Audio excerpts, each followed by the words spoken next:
Well, hello everyone. It's my pleasure to be back again with YourTV as I provide an update for the City of Belleville as we deal with the COVID-19 virus. And, this is a week where I think we all have to take a step back and pause and understand that this is a very serious issue that has not gone away yet.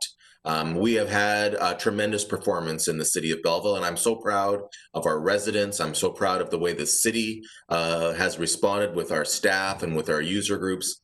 It has gone really, really well, and our numbers show that. But there is some danger to us continuing. And all we have to do is take a look at the situation in, for example, Kingston, where they have some new cases, including those at Queen's University. University of Western Ontario in London has another outbreak, and their residents, they have, I think, almost 40 cases of COVID that are there. And of course, the City of Ottawa is still struggling. They've actually taken the unprecedented step of declaring a second wave already with those numbers. And so, the last little while, I can tell you I've been troubled with the number of cases that we've had in Ontario. While we have no active cases here in Belleville and in the Prince Edward Hastings Health Unit, it does concern me because of people bringing it in. So we are taking steps, and I remind everybody again, you've heard this from the very beginning, the three most important things that you can do to prevent the spread of COVID is to wash your hands, number one. Number two is to social distance. And number three, when you can't social distance or when you're indoors, to be wearing a mask. And I think that, this is going to be a little bit of our future for the next little while. We are taking steps at the City of Belleville level to ensure the continuation of our services that residents rely upon, but we need everybody's cooperation. And I want to just, by and large, most people are cooperating fully. And I'm so proud to be the mayor of a community like Belleville where people care about each other and have been doing such a great job. But that's sort of some of the information and as we move forward. I can report to you that last Monday, so September the 14th, we opened the first rink at the Quinte Sports and Wellness Center, and it has been used and it has been going well. The protocols that our staff have designed have been working very, very well. We've started off with a focus on youth programming, our young people, and now we're filling in with some adult recreation leagues, but it's been going really well. And as I said, by and large, most people are understanding.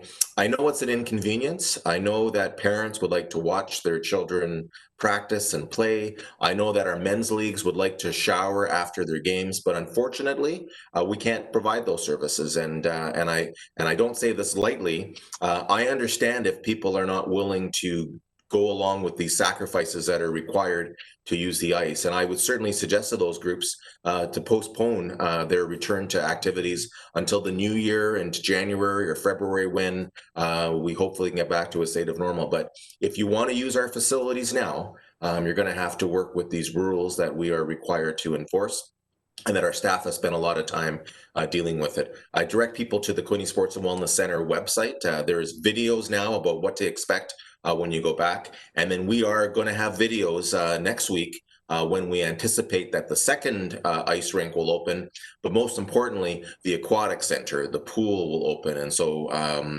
folks that are looking forward to getting back there are going to be really excited. But again, we've got to follow these protocols, and those videos will be there.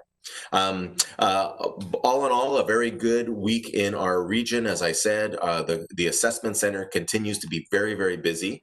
The assessment center, the COVID-19 assessment center at the former Quinte Secondary School site, is actually operated by Quinte Healthcare.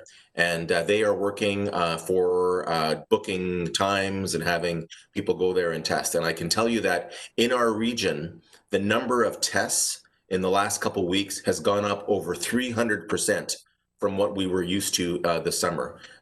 Earlier in the summer, we were doing about 200 tests a day in our region, and now we're well over 700 tests per day. And so you can imagine that as being a tremendous strain and a big push on the system. So I know it's been frustrating for people waiting in line, and it's not something the City of Belleville is running, but I think I can speak on behalf of all of us when I say we're going to continue to need to have patience. We're going to expect that we're going to have to wait for lining up to get into businesses, but also to get those tests. And then it's going to take some time for them to be processed. I can tell you that part of this 300% increase that we've seen in testing, about 45 to 50% of all of the tests now are for school-age children. So obviously now that school is back in and there are people that have symptoms, in order for them to be able to return to school safely and not have to quarantine, they have to get a clear test and they bring it back. But it's a challenging time, and I never would have thought that this is what I'd be dealing with as mayor of the City of Belleville during this term. But it is what it is, and we're going to get through it, and everything is great. For those of you who watch YourTV regularly, you're going to see upcoming piece on a local artist, a local photographer artist, Mark Hopper. And today I'm here in my office on the 4th floor at Belleville City Hall. And in the background, over my right shoulder, but on looking at the screen over the left side, you'll see a picture on there of sunrise in Belleville. And this was a picture that Mark Hopper took a couple years ago, and he actually gave me a picture, gave me it as a gift on election night in 2018 as we celebrated the fact that I had won that election. And we had it blown up here as when we renovated the city, the 4th floor here, and it looks spectacular. And it is really a conversation piece. And I'm going to turn the screen a little bit just so that you have a better understanding. I apologize for the lights that are shining off there, but it is a large piece of a photo that that really gets everyone's attention when they walk in, and it's a Belleville City Hall, and it really is great. And I use my office a lot for meetings with people who are prospective investors, people that are looking at moving their companies here, or they're interested in doing something with the city, and it really is a conversation piece, and I hope everybody is proud of the image that we present forth of our city. So again, not a lot of new things happening this week, but a lot of items that we need to stay vigilant and stay on top of.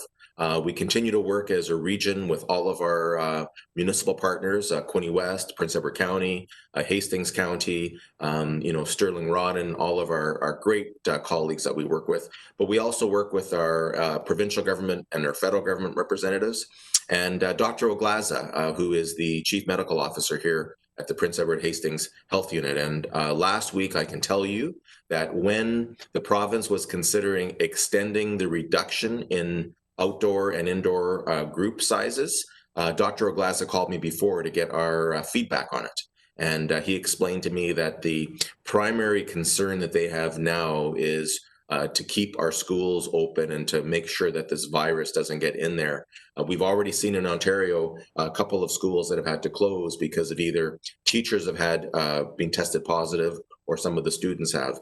And so all the steps that we're taking are in the best interest of public health and protecting our community. And certainly we have taken the advice from the medical professionals from the beginning, and we will continue to do so. I have no credentials to challenge Dr. Oglaza and his team on any of their ideas, and they have given us very good advice. If you look at the way our region has performed, you cannot criticize the advice that they've given us because it has worked, and we will continue to do so as we go there.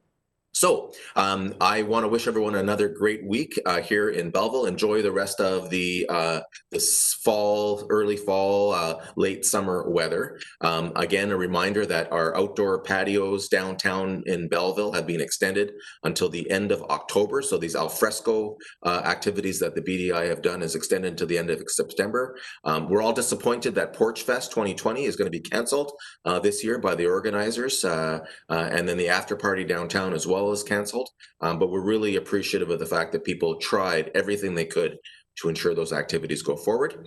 And I hope to have more information for you next week. Next week's a council meeting, so there's always interesting things that come out of that in terms of decisions. But I want to thank YourTV for this opportunity to speak directly to the residents of Belleville. Wish you all a good week, and we'll be in touch after the September 28th City Council meeting. Bye-bye.